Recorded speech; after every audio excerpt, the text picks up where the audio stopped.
welcome you. I spoke to sophomores this morning and I'm going to speak to juniors tomorrow. And I just wanted to fill you all in on what I talked to them about. The most important things. Everything's important, but the three most important things. And the first one for me, and I'm sure is for you all, is safety. Unfortunately, in El Paso, we have been 4 years ago tomorrow. We all were given a huge tragedy here in El Paso. And we never want anything like that to happen again. Within our community, of course within our nation, but especially within our community, we want that to happen again. So in speaking to the students today, I told them the state legislature has passed a variety of different rules for the schools. I'm going to go over a couple of these for Alice is going to go over some as well. But one of them is IDs. And any person that comes in our school has to have an ID at all times. So when I'm speaking to, as I call them, El Paso's finest twin adults, and that's our students, I told them, as adults, we shouldn't have to remind you to wear your ID because you're young adults. It's different when I'm having a conversation with a 5-year-old, but these are young adults. So I'm imploring parents to please support us with that and remind your kiddos of the importance. Because if I had control over every single action that every student does, if I could be the puppeteer, I would love that. But I don't have that. And all of us have free will, and I understand that. But my goal is to make sure we stay safe because you guys entrusted to us all.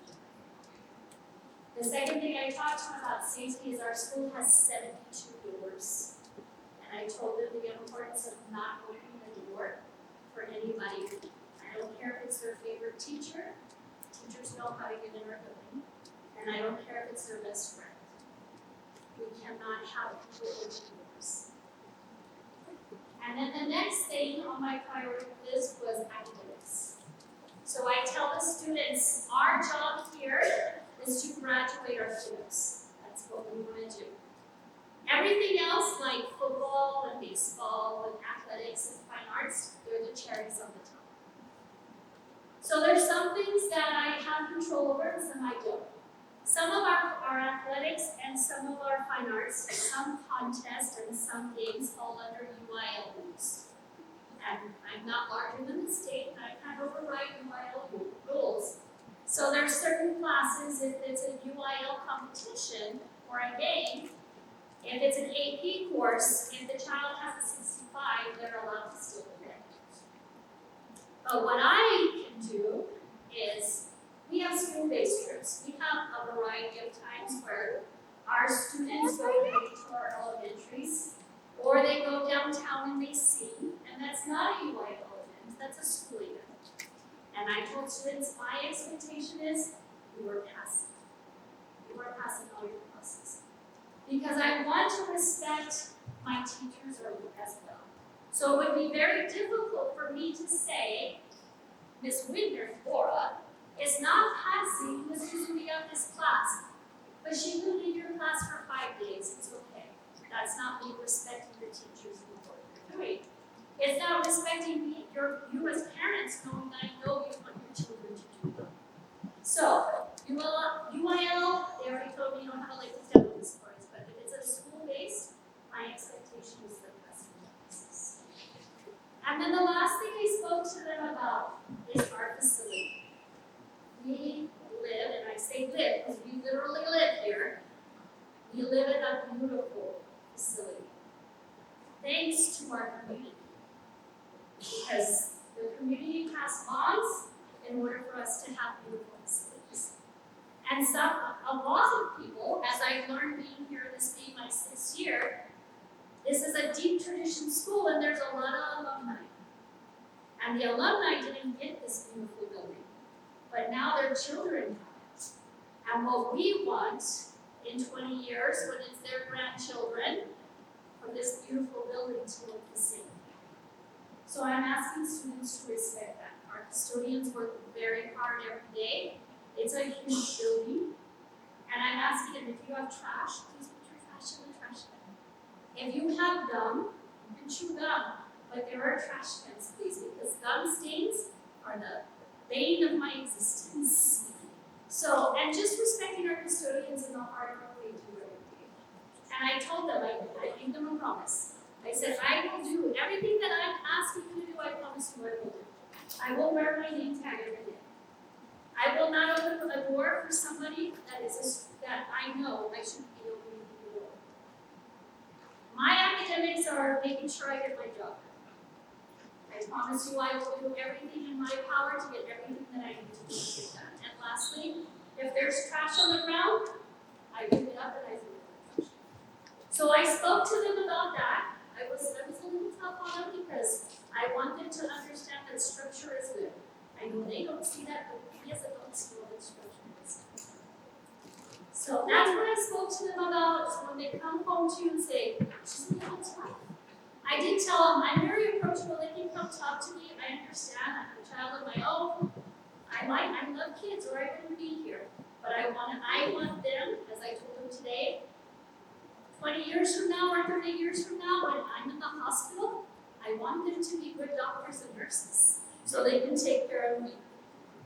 So, and I just want to thank you all for being here. I truly feel like we are El Paso's finest, and it helps with my faculty and staff, but you all are extremely big stakeholders, and I appreciate it very much. So I'd like to introduce my faculty and my staff who keep me sane daily. Mr. Monta, who's one of my assistant principals. Mr. Zuriate, Ms. Winder, Ms. Martinez, Mr. Ornelas, and I have one more assistant principal, Ms. Bonilla, but she had a funeral today that she had to go to. And then I have two of our wonderful counselors, Ms. Rios. I'm going to turn it over for them, but if you guys have questions at the end, we're going to call. Thank you.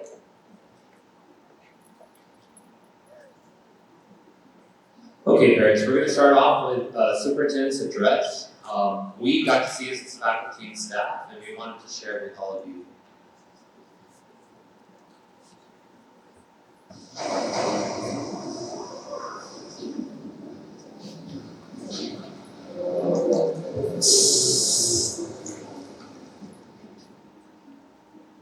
I first became familiar with the Estrella ISD during my tenure as superintendent in a neighboring school district.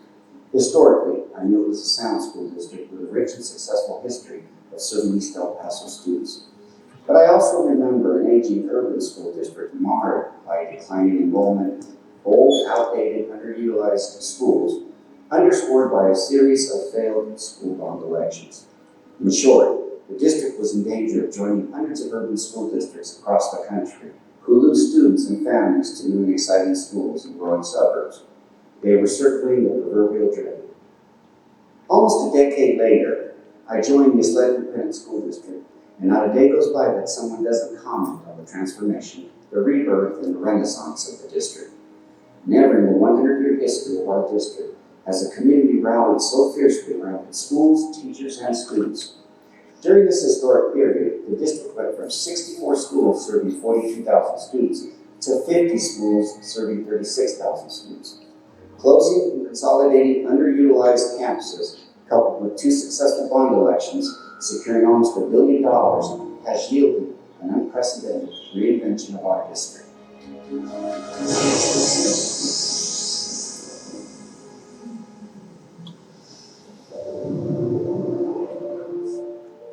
By the end of 2023, all high school stadiums, baseball fields, and softball fields will boast premium-grade artificial surfaces.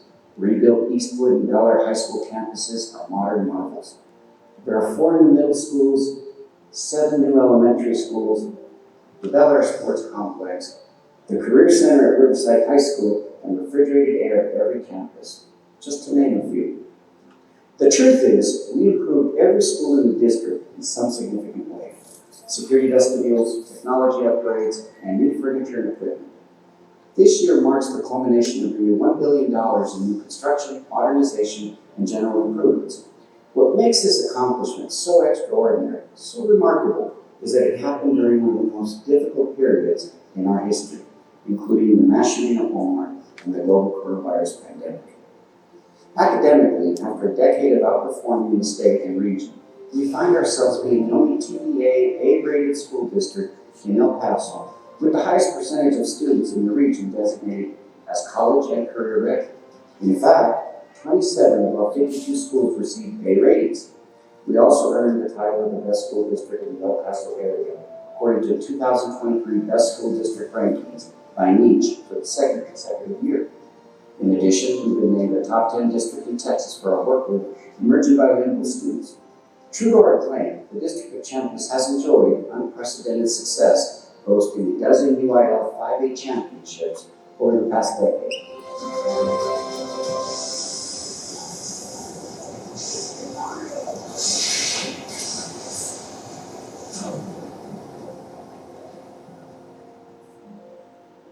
So as we approach the 2024 school year, let's pause, take stock of the remarkable journey, and let's celebrate this major milestone, this historic chapter in our district. Most importantly, let's acknowledge that we're now positioned to focus myopically on academic achievement and growth for all students. No more major construction projects, climate-controlled schools and classrooms are safe, secure, and enhanced with technologies that leverage learning, and unparalleled athletic facilities to support our athletes. It's all in place. We have all the tools, the resources, and we certainly have the people. Approximately 2,500 teachers, 1,000 aides will serve, support, mentor, and guide 36,000 students in the classroom and in the arenas of competition. Our students' future, their quality of life, depends almost entirely on the experience we provide. We've successfully concluded one chapter, and now it's time to forge our future.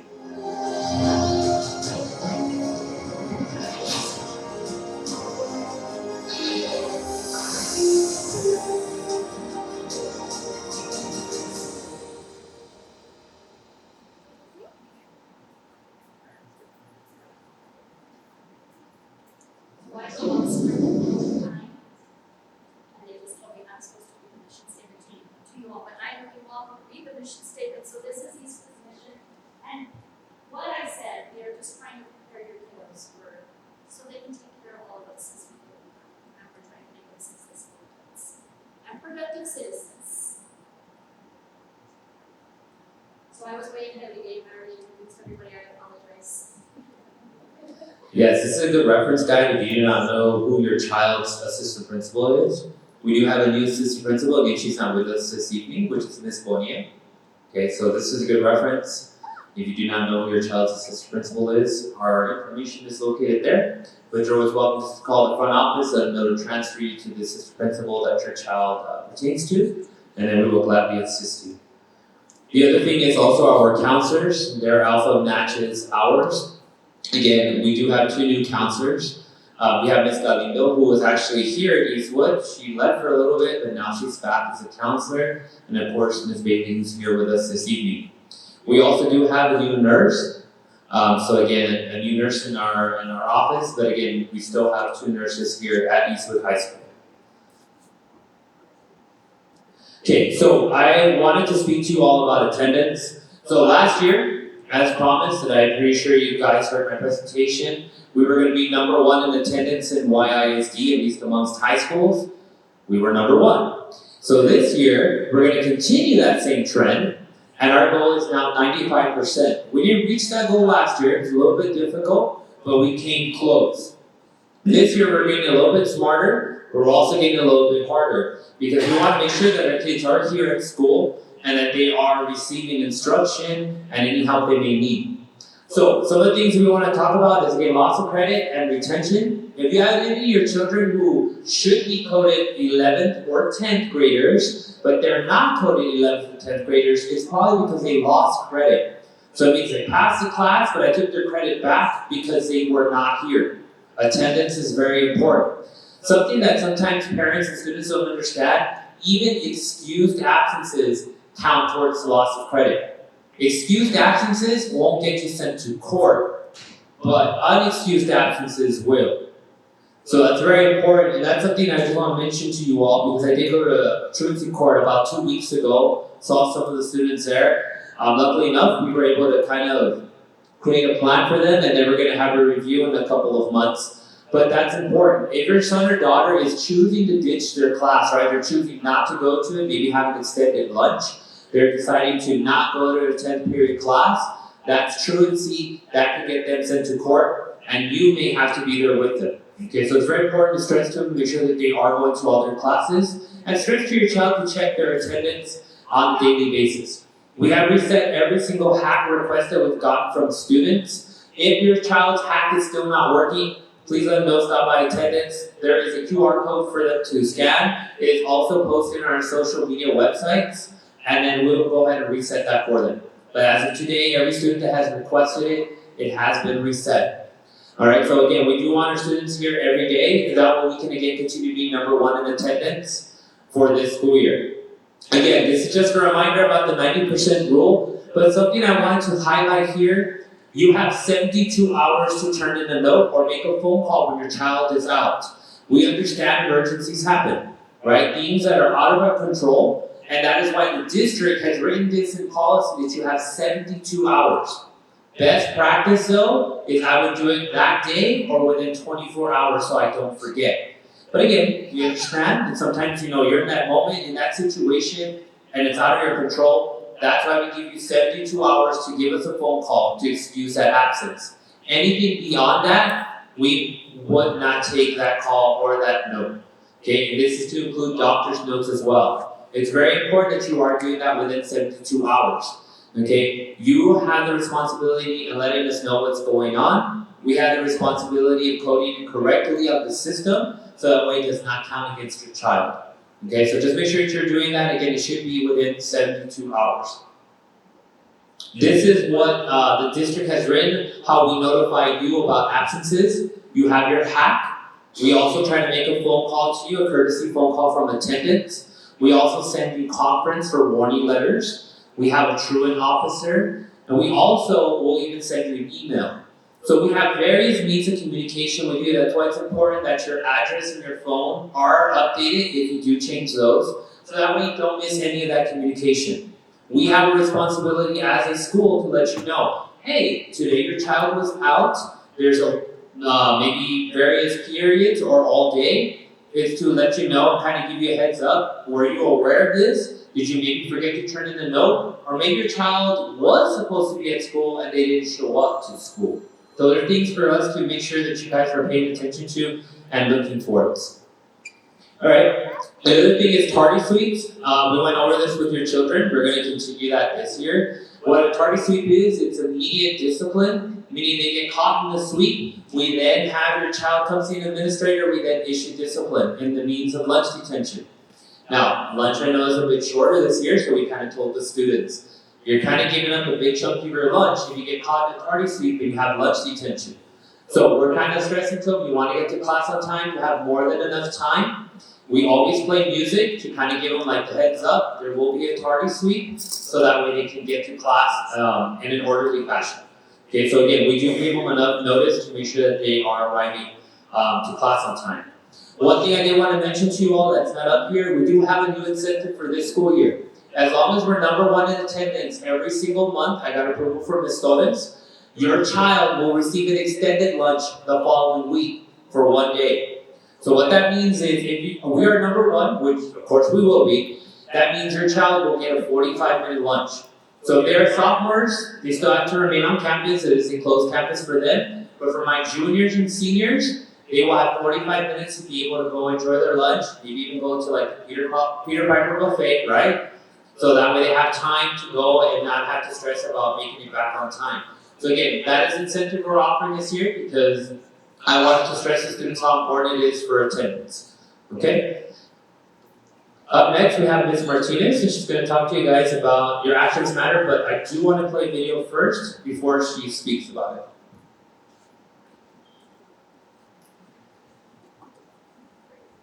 Thanking our parents and the community for your morning. Let me begin by thanking our parents and the community for your continued support of our district and our schools. Your advocacy and partnership are largely responsible for all of our success and achievements, including earning an A rating from the Texas Education Agency. Notwithstanding, there is one disturbing trend that is becoming more and more prevalent at our schools: aggressive behavior toward teachers, coaches, and administrators by parents. I'm not talking about simple differences of opinion. What has been reported, what we've had to delicately manage, includes profanity and threats directed at school personnel, destruction of school property, and in some cases, physical altercations. Oftentimes, this conduct occurs in the presence of students. These incidents adversely impact the culture and climate of our schools. As superintendent of schools, I have a responsibility to ensure that all staff and students are afforded a safe and secure environment absent of hostility. We're better than this. Let's work collaboratively, parents and educators, to solve problems. Actions matter, so let's partner and work together to set the example for the next generation of leaders, our children. Good morning. Let me begin by Okay, everyone, so your actions matter. This was actually taken from, if you've ever gone to the airport and you go through security, they kind of have a little disclaimer thing out there to kind of tell you not to joke with the people that are taking your passport or your ticket or your ID. And essentially, sadly, we're having to kind of remind parents how to behave in school. In the district, there was double digits as far as parents that are banned from coming to the school based on their behavior when they come in.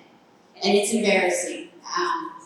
I just want to say that we understand parents have stressful lives too, but when they come in, and we also realize that if you're coming to school, it's usually to take your son or daughter to the doctor or take them to an appointment, and it's an inconvenience, and then you can't find parking because we all know that they built $1 million building with no parking, and so we get that, and then you add in bad weather and you add in all of the other stuff, but we just remind you that to please be as courteous as possible, and if you come to the school with a concern, as you are allowed to, we just ask that, keep your tempers from flaring.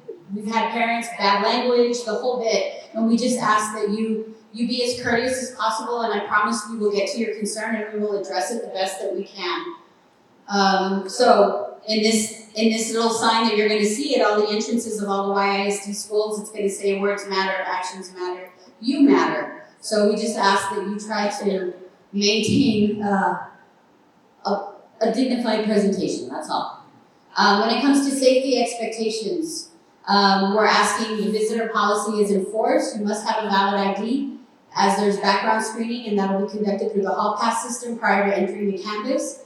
And your volunteers need to be cleared on a daily basis through the campus hall pass system. So even if you do have a YISD volunteer pass, you still have to come in through the front door so that we know that you're on our campus. Backpack and lunch drop-off does occur in the front office. But remember that you have to have your ID, and I know I've seen parents get upset because they get all the way to the front and then they realize they gotta go all the way back to their car to get their ID. But understand that we're protecting your child too. So we wanna make sure that everybody who sets foot on our campus is safe to be around kids.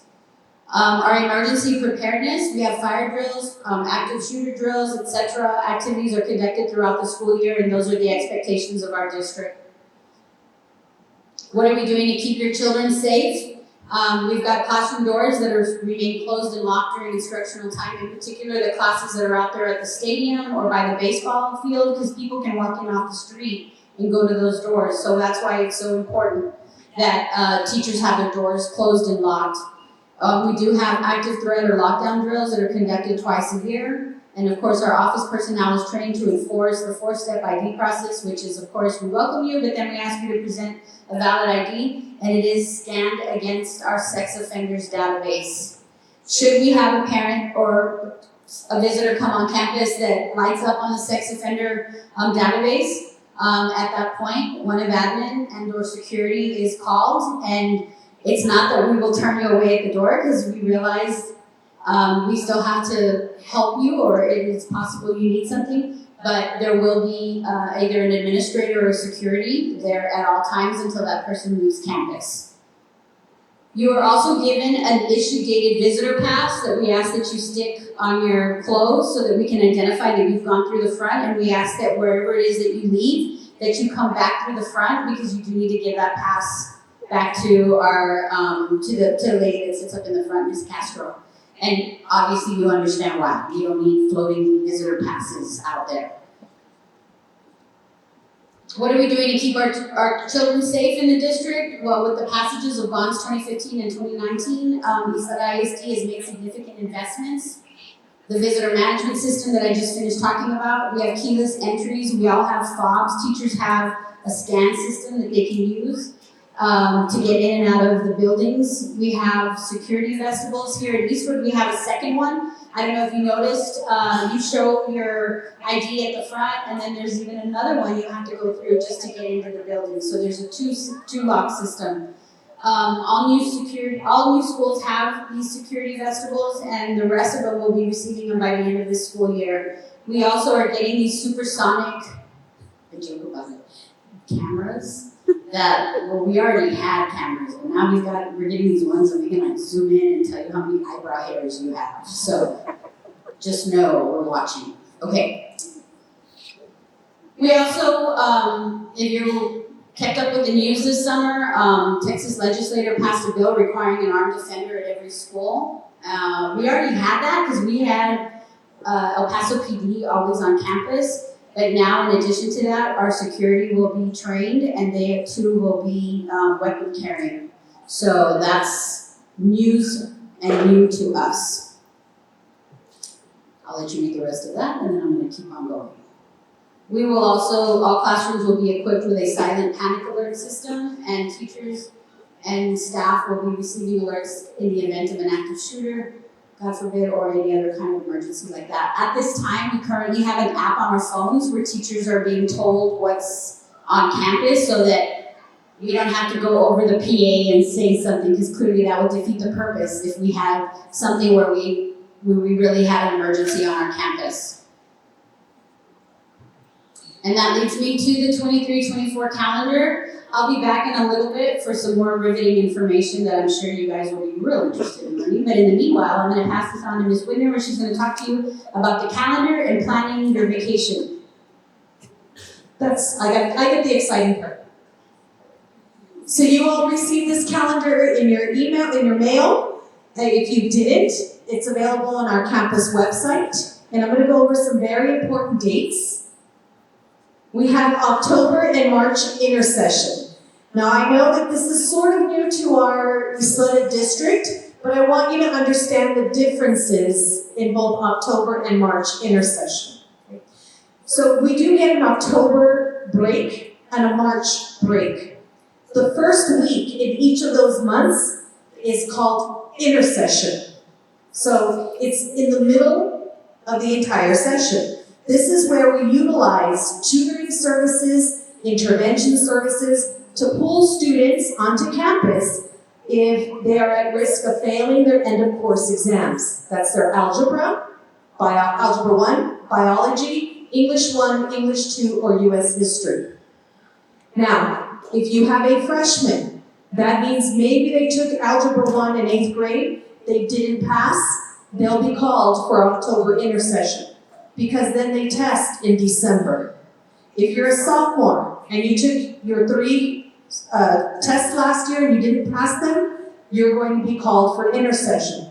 Because we also had summer school, but we didn't get a lot of kids because it was a short summer. So parents, please do not make plans until the second week of the intersession break. Then everybody gets that time off. So there's 2 weeks in October, and I'll show you a calendar in a minute so you know exactly which dates I'm talking about. Same thing for March. We get 2 weeks off in March. The first week is intersession. That is required intervention for students who are not successful or are struggling with curriculum. Obviously, if they took the test in December, we don't know if they passed or not. But if they struggle, we still want to provide additional support for them because they may have to retake the EOC in the spring. Similarly, say they have never taken an EOC, and they come in and they're showing with their teacher that they're struggling, we're going to pull them again in March. Because we want to give them every opportunity to be successful on that end of course exam. These are required for graduation. The second week in March is spring break, and everybody gets that week off. So as you're starting to plan for some of your fall breaks and your spring breaks, these are the dates. So if we look at October 2nd to 6th, please try not to plan anything in there, because at that time, this is where we'll utilize that time to call your child in for remediation intervention. Okay. Same thing with the 9th through the 13th, that's when everybody's off. The school's closed. We're still here, teachers are not here, and you all get the break, the kids get the break. In March, the 4th through the 8th, that is the intercession week, that's our remediation week, and spring break is the 11th through the 15th. We're not even here that week. We need a break, okay? So please keep those weeks in mind. I know there was some confusion, maybe the first couple of years that we did it, but this is the best way to describe it. First week should be off limits, unless you know for a fact that your kid doesn't struggle and they do well and they show up to class and they don't have loss of credit and they do everything that they need to do. But if you know, you want to be sure and have that insurance, please save those dates. Okay? And now I pass it on over to Ms. Rios and Ms. Bailey, two of our wonderful counselors.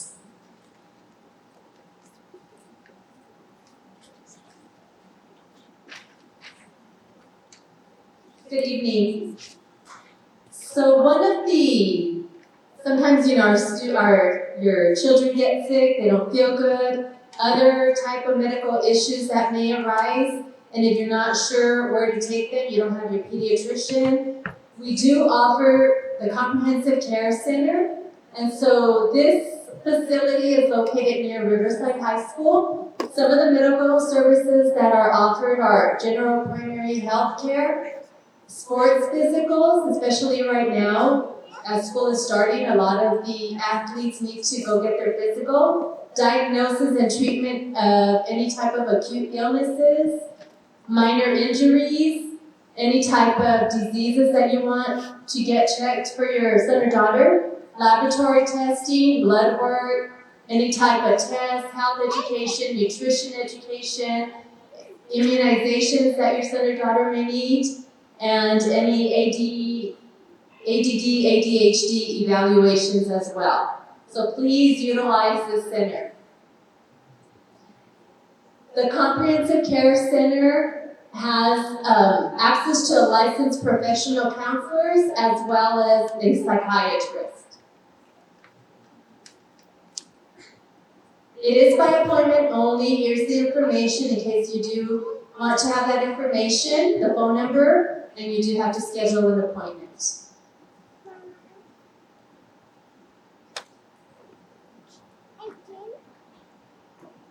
So we also have a program called Care Solace, and it's through the district. We partnered up with them, and basically you can call at any time. It's 24/7, 365 days, and it's available in any language. And that's the website that they have. It's www.caresolace.com/newsletter, and that's how you would be able to schedule an appointment for any type of assistance. You can video chat, you can email, or you can call them. And then lastly, one of the areas we wanted to address was SEL, which is social emotional learning. Social emotional learning is a district initiative, and it's a program that positively affects student success, their academics. It improves their academics. It reduces negative social behaviors, and we know that negative behaviors is a form of communication, so we want to try to address that, and of course create a positive classroom environment. Our teachers teach lessons on social emotional learning every Monday through the advisory class, and the 5 competencies that they address are self-awareness, self-management, social awareness, relationship skills, and responsible decision-making skills. So we try to do this every Monday to try to improve the behavior, the environment, and the students' social skills. Thank you.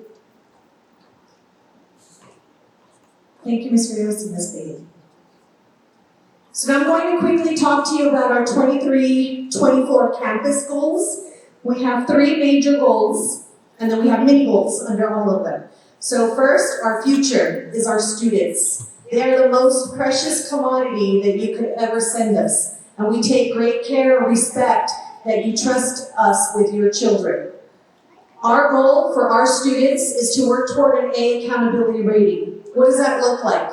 Students passing their classes first and foremost. Students passing EOC courses, passing EOC tests, taking AP classes, passing the AP test, taking dual credit classes, being college ready, taking their PSAT, their SAT, their TSI.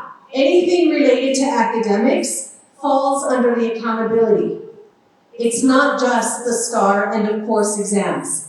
It's everything that can help make a student not just successful here, but beyond once they graduate from us. The second bullet, provide appropriate materials, supplies, and technology. How many of you are so happy you didn't have to go to Walmart and fight the line because you got a package of supplies? I know I wish my kids would have received that. It was wonderful. And then technology. They're all equipped with a Chromebook. And we do have students who take very good care of it. If they have any issues, they can always go to the library to get it checked out, updated, replaced if need be. Third, provide intervention assistance. And I mentioned that through the October and March intersession, but that's not the only time that we provide interventions for our students. It's done through advisory. It's done through small group meetings in the classroom.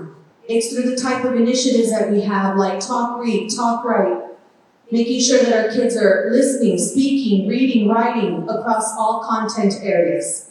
So it's everywhere in every fabric of what we do.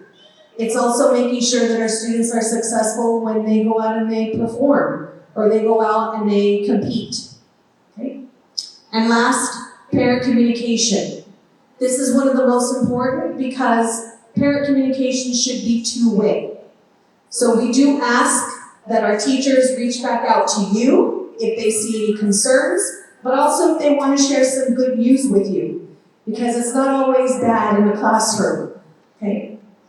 Goal 2 is our people. That's our faculty, our staff, our parents, everything that makes this school go round.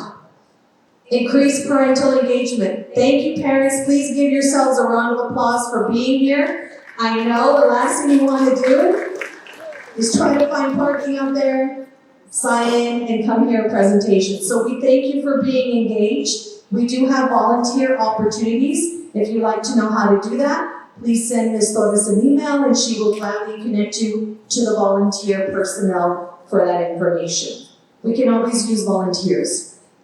Second, under our people is to provide professional development to our faculty and staff. And a lot of people think professional development just to our faculty or teachers, like the instructional strategies that they get. That's not always true. It's also training for our clerical staff, customer service trainings that they also get because they work very closely with the public. So when we talk about professional development, it's for everyone, including our custodians. They also get trainings. And last but not least, our investment. Overall as a whole, maintaining our facilities conducive to learning. We tell our students this is a great building, but it can only stay standing if you take really good care of it. One of the things that we impress upon them is no food or drink in the building. Our custodians work extremely hard to maintain this building, and if we have a spill, like a soda spill or a lemonade spill, that's all good and well, it'll get cleaned up. But over time, we tell the kids, when your parents wash your clothes over and over and over again, it loses the elasticity, the color. And so over time, we want to make sure, even though we're shampooing rugs and we're cleaning floors, we want it to still shine and look nice over time. Our safety plan that we have at any point, you can always speak with Mr. Ornelas, he's the safety guru for here, but our safety plan also includes you all. and our students, making sure that they're safe, making sure that they have their ID, making sure that they enter through one entrance and they exit through one entrance. And last but not least, once all this is said and done, we evaluate our programs. We evaluate our instructional strategies. Are they working? Do the professional development work? Is our safety plan working? And it's continuous. We don't wait until the end. We're constantly monitoring our systems.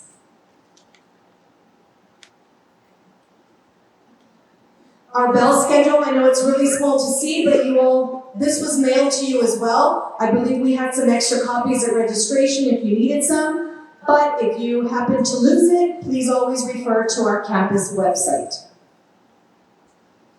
Dress code. This is one of the hot spots. We told our students this morning, you're no longer freshmen, you're sophomores. Tomorrow the juniors will hear this spiel. So they know what the expectation is. The expectation is that they're coming to school to learn, and that the dress code sets them up for the basics of professionalism. Right? We tell kids everywhere you go, any place of business has a dress code. Some places have a uniform that they have to adhere to, but most places of business have dress codes that they need to follow. So parents, please know that if we call you, it's because they're in violation of the dress code policy. We will do what we can here on campus to rectify that situation. Sometimes the kids say, well, I'll just call my mom. Okay, if you want to do that, because mom's going to get very upset that she has to leave work, go home, pick up clothes, come back, drop it off to you, and then go back to work. That's loss of time and money. So a lot of the times the kids will just opt for a change of clothes. They're not really happy about it, but they get it. Once that clothes is issued to them, they need to bring that shirt, bottom, top, whatever it is, back the next day washed, and they'll get the clothes that they were wearing the day before. Because then we'll recycle the clothes, okay? If a student refuses any of those options, for the parent to bring them clothes, or for them to change out by us providing something to them, they will be placed in SAC. We have a young lady who's on day 3 of SAC. She doesn't want to change. So she has not been able to meet her teachers, unfortunately. Please, parents, we implore you, please check your children. One of the biggest things that we find is the crop tops or straps, and they wear sweats in the morning. Well, by lunchtime, it's 100 degrees, 95 degrees, it's really hot, and the sweatshirts come off. Okay, so please, even if it's worn underneath a sweater or jacket, it's not allowed. Because chances are it ends up coming off, the top layer. Okay? The item with the shorts or the jeans, the holes in the jeans, we tell our students 2 inches, which is the measurement of their ID, 2 inches above the knee. It's no longer the arm at the side, because some people have longer arms than others, and so they can get away with stuff. So we say 2 inches above the knee. It's the same thing with the holes in the jeans. If they have the holes above their knee, it's okay so long as it meets those guidelines of 2 inches. So these items are not allowed. Torn jeans, sagging jeans. You tell the kids, you look like you're wearing a diaper. No diapers. Stocking hats or caps worn inside the building, it's a matter of respect. We understand it's hot outside, so if they want to wear their caps or hats outside, by all means, they may do so. Spaghetti straps, again, must be 2 inches or wider. We tell them, take your ID, put your ID here at the shoulder. If it's within that, then you're okay. Short shorts must reach to 2 inches above the knee, all the way around, front and back. Low tops in the back or see-through blouses, no cold shoulders, no exposed midriff, front or back. What we do find is the young ladies will come in, the front meets the bottom, and the back is shown. Yes? Yes. Mm-hmm. Yes. Yes. Mm-hmm. For all genders. Yeah. I've had to dress code male students with their short shorts. Okay, yes, it's both. And I had a young man with a tank top, didn't meet the size measurement he was asked to change. Exposed midriff cookie items. Have any of you ever heard of cookies? It's a brand, I'm sure the kids have. Okay, it's a brand that is known for promoting drugs. It's not allowed on our campus. It looks cute, kind of like Cookie Monster, but it's not. And then sandals without a backstrap. Obviously, this is a safety concern. Students go up and down the stairs all the time. We don't want anybody's heel in the back to get caught because there's no strap, and then they either come tumbling forward or tumbling back and they take people with them. And of course, please see the dress code policy found in the Parent Student Handbook for a complete list. This is not everything, these are just the ones that we see as repeat concerns. And I will pass this on over to Mr. Zubieta.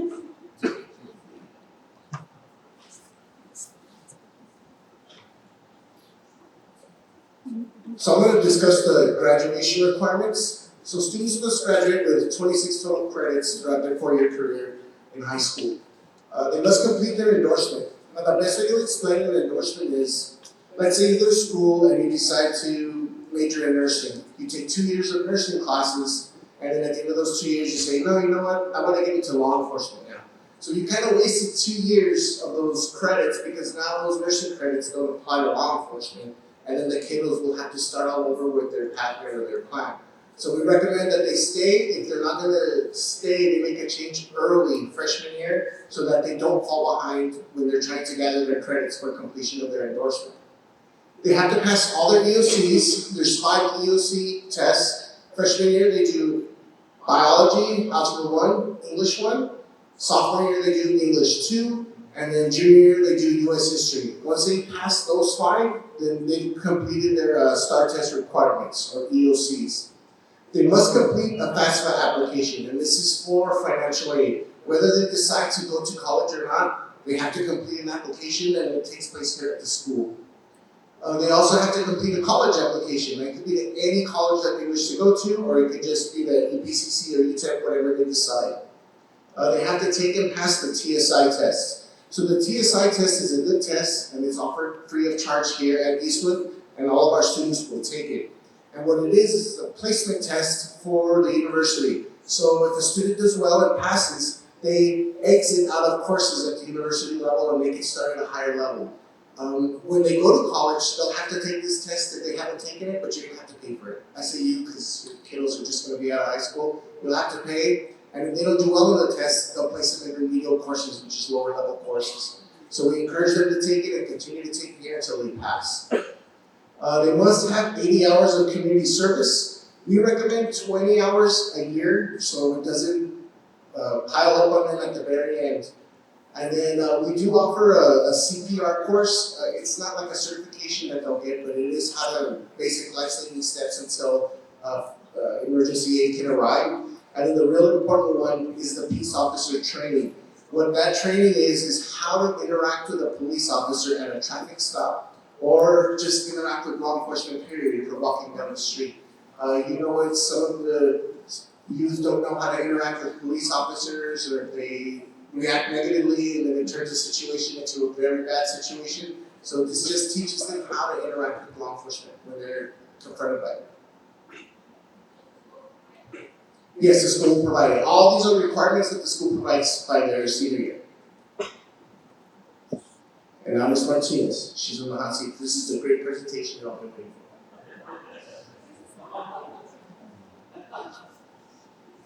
We did rock, scissors, paper, and I lost.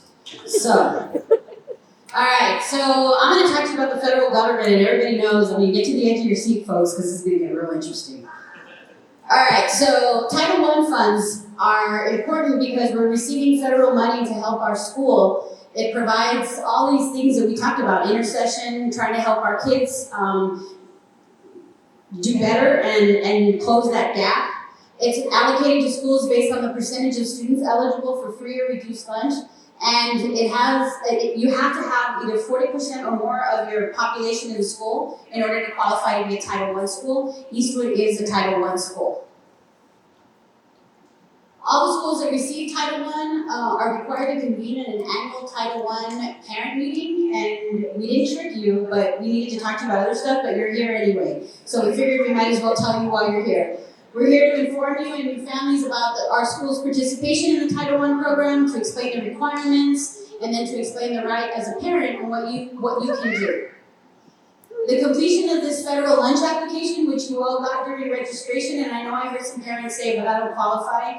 The reason that they have you sign that is, or to fill that out, is to help us, because if you do, that money is allocated to the district, and of course the district then funnels it out to the schools with the most need.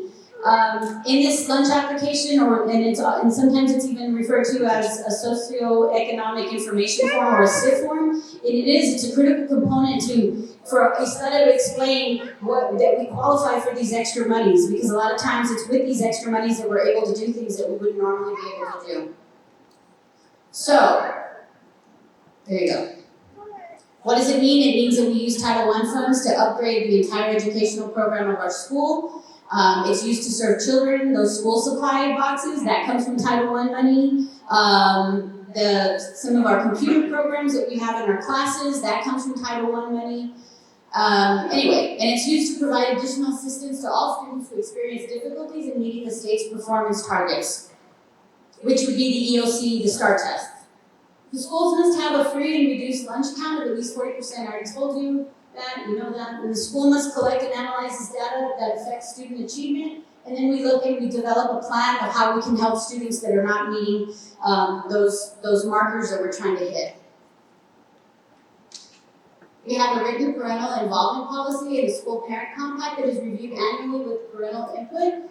And parents and families will be included in developing this. It's also called our campus improvement plan, which is our SIP. So what happens is we make goals as a school. We want to do this, this, and this. This is the money that's required to do all of those things. And that's where our SIP comes in, and how we come up with our formulas of what money can we count on for the federal government to help, what money can we count on from the state, and then ultimately, you as taxpayers, when you all live in the area, this is how we come up with our monies and what happens. This is who's in it, which you'll see it goes from the principal to the APs to the teachers to community members. You're always open. You're always invited to come to our meetings. They're once a month. Also, very engaging, in case you all don't have anything to do on a Wednesday night. Come on over.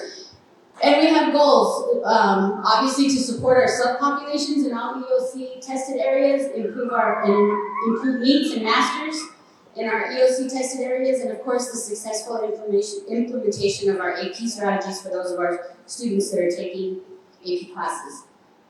ESOP will also maintain designations from our 21-22 school year and strive to achieve additional designations through EOC results, which is looking at our academic achievements and student growth. These days it's all about student growth. We're all about trying to move that meter and get those kids as close to being college and career ready.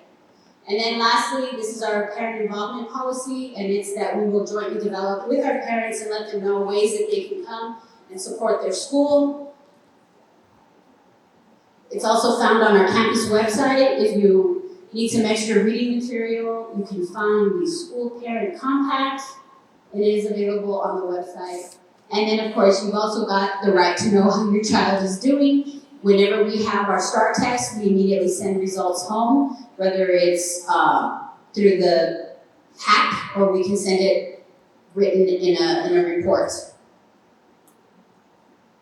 How can you be involved? Well, you can communicate regularly with your child's teacher, and that's key, because as long as your kids can come home and tell you all kinds of things that did or didn't happen in school. But if you talk to the teacher, I think you'll get a better picture of what's going on. Also, monitoring your child's attendance and grades through the Home Access Center, which we are aware was not working yesterday, but I think they fixed it.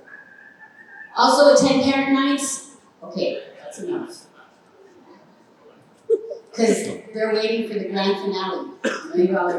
Okay. Attending parent nights and that CEIC meeting, we oftentimes invite parents because we're usually trying to give your sons and daughters awards for great achievement at that meeting, but then we also talk business, if you will. And then basically our doors are open. If there's any way that we can help you, help your child, we're always ears for coming up with new ways. And lastly, there's this QR. Well, I don't know. Okay. See how it is? See how they are? Okay. So there's this QR code that if your child or is in GT, help me, or wants to be GT, there's your information. We've come to a day and age where it's not even, you can't even read it. It's all secret. Okay. Alright. So I don't know, are we done taking pictures? Pretty good, pretty good. 4, 3, 2, 1, we'll come back to it. Just because I know people are getting hungry. Are there any questions? Okay. Oh, we got one.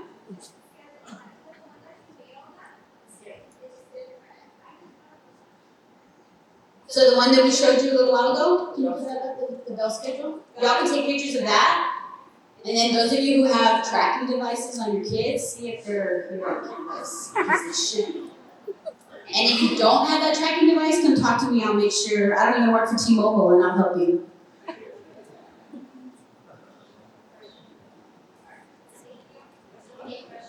Oh, another question, go ahead. Are you gonna continue to only allow the students to enter on the break?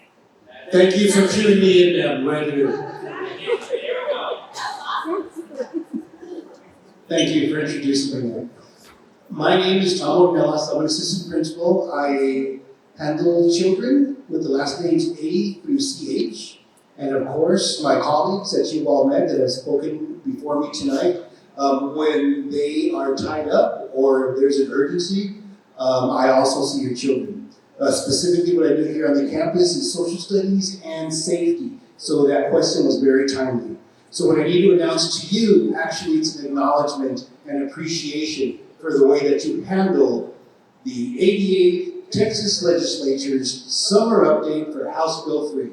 And what that includes is, in every school across Texas, that there is one main entry and one main exit. That is not Mr. Ornelas' rule, Ms. Torres' rule, Dr. La Torres, but this comes from the state. So we have to put provisions in place so that we can make the parking lot an entrance that is safe for our teachers and for our students who have attained a parking permit to be able to park there safely. So again, my last part coming on was to acknowledge and to tell you our appreciation for you being so flexible to this change that happened over the summer that we had to implement on day one.